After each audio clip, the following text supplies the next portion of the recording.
कि अपना पागल के दिल हुसैन निकल गइलू कि रंगवा खेलबो ना कइलू ससुर चल गइलू।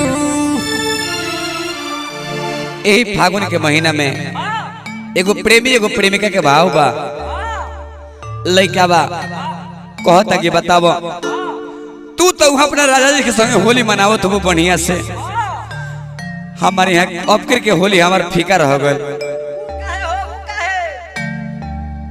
बताबो तू छोड़ के चल गइलू। लइका बा कहता का ए भैया जदि रोड के गाना अच्छा लगे तो शेयर करम सबे भैया। कि अपना पागल के दिल से निकल गइलू तरंगवा खेलबो ना कइलू ससुर चल गइलू।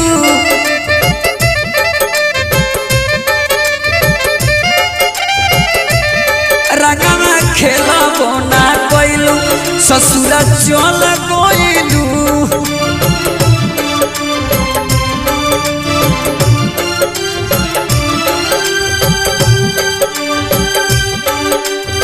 जय हो।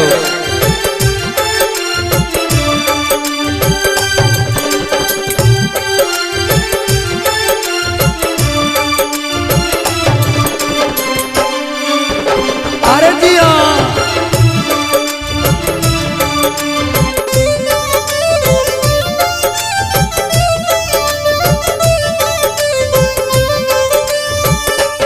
मुन्ना भैया लइका बा कहता का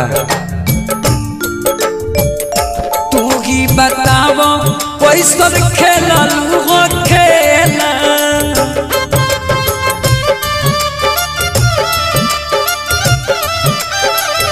सोचले ना रोगी ओई हो प्यार कैसन होला।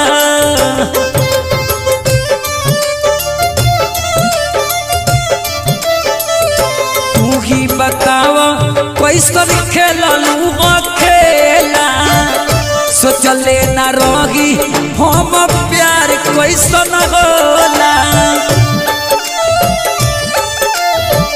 लइका बा कहता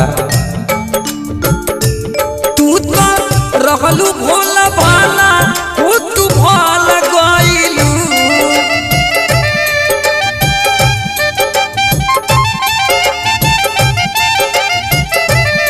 तू तो रहलू भोला भाला हो तू भाल गइलू आ रंगवा खेलबो ना कइलू बदल गइलू।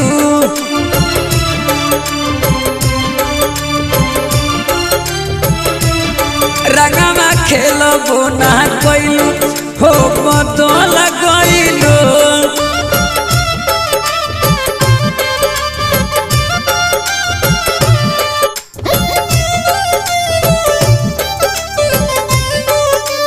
अरे दिल छू देनी महाराज।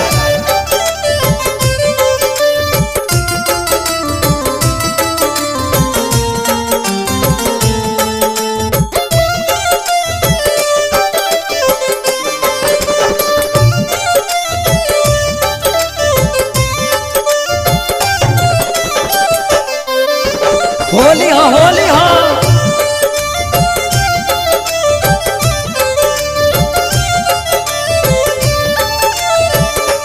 लइका बा कहता कि तू तो अपना सैया जी के साथ जम के होली खेलत हो,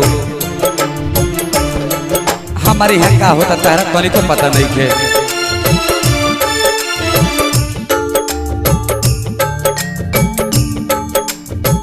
राजा जी के संगे लगावत हो खबूरा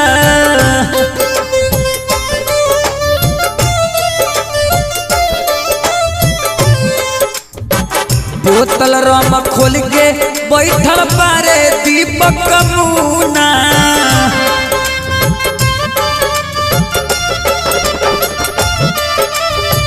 राजा जी से तू लगावत हो खबू पूरा बोतल खोली बैठल बारमुना बोतल रम खोली के बैठल दीपक मुना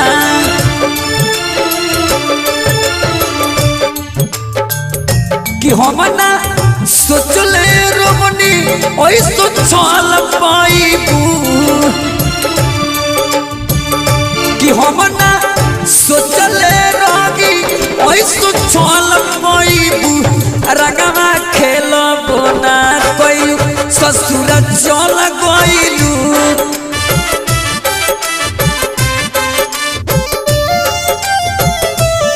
रंगवा खेलबो ना कइलू ससुर चल